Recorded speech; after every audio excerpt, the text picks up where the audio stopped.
அவதாரம் கலியுத்தம் அகம் விஷ்ணோர் அவதாரம்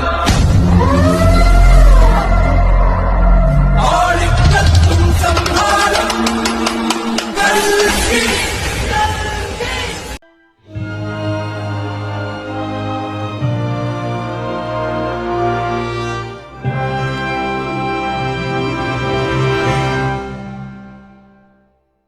சர்வம் ஸ்ரீ கிருஷ்ணார்ப்பணம். Hi, hello, welcome back to castle of Maha. Sivan மூன்றாவது கண் திறந்தால் அது அழிவை உருவாக்கும். ஆனால் ஏன்? இந்த கண் ஒரு வழியாக யோக சக்தியை குறிக்கிறதா, அல்லது அது உண்மையிலே ஒரு விதமான நாசக்கார சக்தியா? காமதேவன், திரிபுராசுரர்கள், பார்வதி பலரும் இந்த கண்ணால் பாதிக்கப்பட்டவர்களா? இந்த வீடியோவில் சிவனின் மூன்றாவது கண் பற்றி மறைக்கப்பட்ட ரகசியங்களையும் புராண கதைகளையும் அதன் பின்னுள்ள அறிவியலும் அறிவோம். சரி, அதுக்கு முன்னாடி என்னோட ஜேர்னியில் நீங்களும் பயணம் செய்யணும்னா இப்போ போய் சப்ஸ்கிரைப் பண்ணுங்க.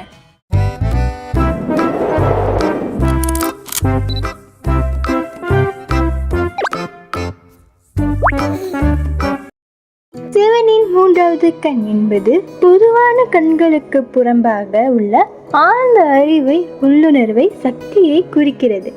ஆனால் சில மகாயோகிகள், மந்திரவாதிகள் மற்றும் துறவிகள் கூட தங்களுடைய மூன்றாவது கண்ணை திறக்க முயற்சிக்கிறார்கள். இது உண்மையில் அஞ்சா சக்கரம் என்ற மனதின் உள்ளுணர்வை சக்தியை குறிக்கிறது. ஒருவரின் மூன்றாவது கண் திறந்தால் அவருக்கு மெய்யுணர்வு, சாதாரண மனிதர்களுக்கு தெரியாத விஷயங்களையும் காணும் சக்தி மற்றும் காலத்தை கடந்து அறிவு கிடைக்கும். ஆனால் சிவன் இதை ஏன் ஒரு அழிவிற்காக மட்டும் பயன்படுத்துகிறார்?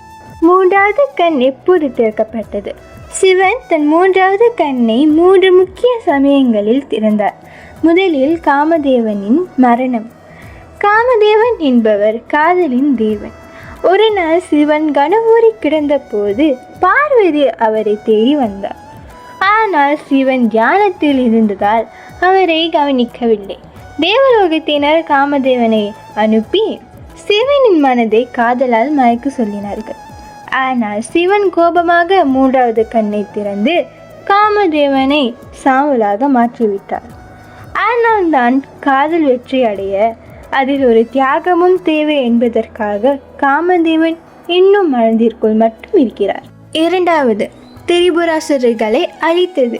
3 அசுரர்கள், அவர்கள் மலையவன், தருக்கன், மிதன்மாலி சேர்ந்து திரிபுரம் என்ற வானத்தை மிதக்கும் 3 நகரங்களை உருவாக்கினர்.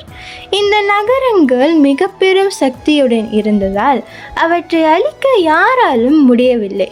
கடவுள்கள் அனைவரும் சிவனிடம் வேண்டுகோள் வைத்தனர். சிவன் ஒரே அம்பில் 3 நகரங்களையும் அழிக்க தனது மூன்றாவது கண்ணை திறந்து அந்த அம்பிற்கு அழிவு சக்தியை கொடுத்தார். அந்த கணத்தின் வேகத்தால் 3 உலகங்களும் கண் சிமிட்டும் நேரத்தில் நாசமானது.